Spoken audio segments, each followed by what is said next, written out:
intercepts. So these are some of the common features that we look for in graphs to help us graph them or to determine some of the characteristics that will give us more information. So the first thing we do commonly is find intercepts. You have done all of this before.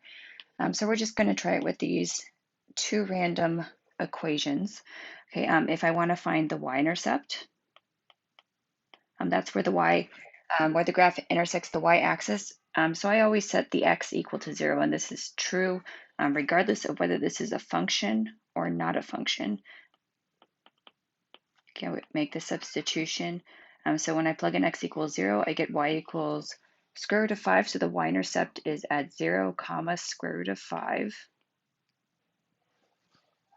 And then I'm going to go ahead and calculate the x-intercept. The graph will intersect the x-axis when the y value is equal to 0. So anytime I want the x-intercept, I substitute as 0 in for the y variable. Okay, then I'm going to go ahead and solve this. I'm going to square both sides to cancel out the square root.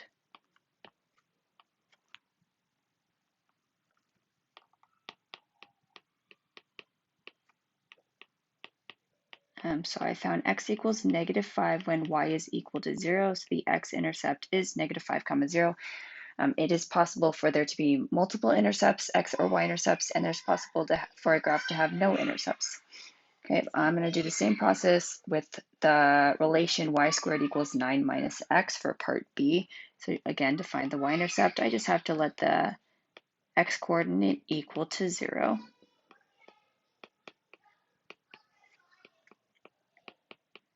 Because the y is squared, this is a quadratic, I'm expecting I will most likely get two values because it's degree 2, and I will. It's y equals positive and -3.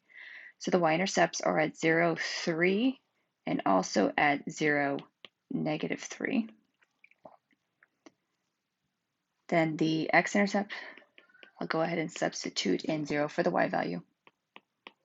And you don't have to write x equals 0, y equals 0 every single time. Okay, so if I plug in 0 for the y value, I get 0 squared, which is 0 equals 9 minus x. I'm going to add the x to the other side, and I get x is 9. So the x-intercept occurs at 9, comma 0. So this particular graph has 3 intercepts, and if it just asks me to find the intercepts, they do assume that you're going to find both the x and y intercepts, assuming your equation has 2 variables. The next characteristic of graphs that we like to look at is their symmetry, and we normally look at their symmetry with respect to the y-axis, the x-axis, and the origin. I'm going to sketch a graph so you can see what each type of symmetry looks like, so you can see that the algebraic test relates to the picture when we examine the picture. The y-axis is this thing right here, if I had drawn my graph perfectly. So if this function has y-axis symmetry, the other half should be a reflection. Something like this would make sense. If I were to examine a point on one side of the y-axis, say this random point right here, I'll call it x comma y, there will always be a reflected point across the y-axis over here. This point would be -x comma y, and that's true of any random point I pick along this function, assuming it has y-axis symmetry. Okay, if it has x-axis symmetry, it's going to reflect across the x-axis, so something like this. And the relationship I'm looking for is if I pick a random point x, y, the symmetric point across the x-axis down here will have the same x-coordinate, but the y-coordinate will have the opposite value, so I'll call it -y. Okay, the third type of symmetry we're going to look at is origin, and the symmetry with respect to the origin is rotational symmetry. So if I took this and rotated 180 degrees, it would end up going over here. Okay, and again, I'm going to consider a point and then consider the reflected point. So if this was some random point x, y, if I go over here to quadrant 3, this point will now be -x, comma, -y. And as long as you keep those images in your head, then the algebraic test for symmetry follows directly from that. Okay, so we're just going to try the algebraic test for symmetry with one function. This happens to be a function, but this would work for any type of relation at all. Okay, so it says test for symmetry. That means y-axis, x-axis, and origin, and the order I go in doesn't matter. So say I want to check the y-axis symmetry first. Okay, to check for y-axis symmetry, I'm looking for if I plug in negative xy, or if I plug in negative x, the resulting y value will be the same as if I plug in positive x. Okay, so I'm going to make a note that I'm going to plug in negative x and keep the y positive, and I should end up with the same equation I would have ended up with otherwise. So I'm keeping the y the same. Where I see the x, I'm plugging in negative x. And then I'm hoping it ends up in the same equation for y, because that would mean it ended up in the same coordinate. Negative x to the fourth is positive x to the fourth. Negative x squared turns to positive x squared. The plus 1 stays the same.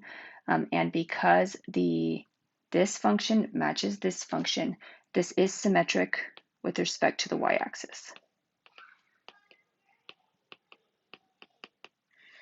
Okay, just because it is symmetric with respect to the y-axis doesn't mean that it cannot also be symmetric with respect to the other types of symmetry we could have. So I'm going to go ahead and check for x-axis and origin. If I'm checking for x-axis symmetry, remember it's going across the x-axis, so the y is changing signs. So I want to see that when I plug in x, I get negative y, and it results in the same equation. So back to the original function over here, I'm going to plug in the same x value, but I'm going to make it a negative y, and see if I can't make this equation revert to its original state.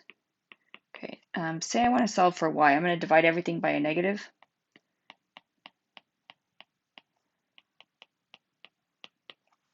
Okay, now if I look at this and this, these don't match, so there is no x-axis symmetry.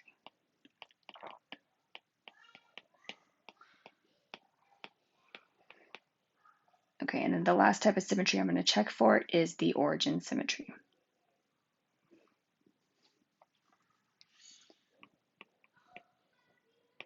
Okay, which means I'm going to check that if I plug in negative x and negative y, can I turn it back to the equation with positive x and positive y?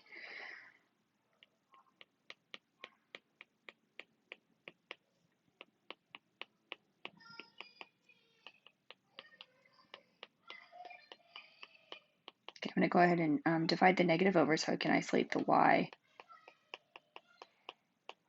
And we can see again, I can't convert this to the original equation, so there's no origin symmetry in this case either. Okay, so the only symmetry that I see in this for this particular function is it is symmetric to the y-axis.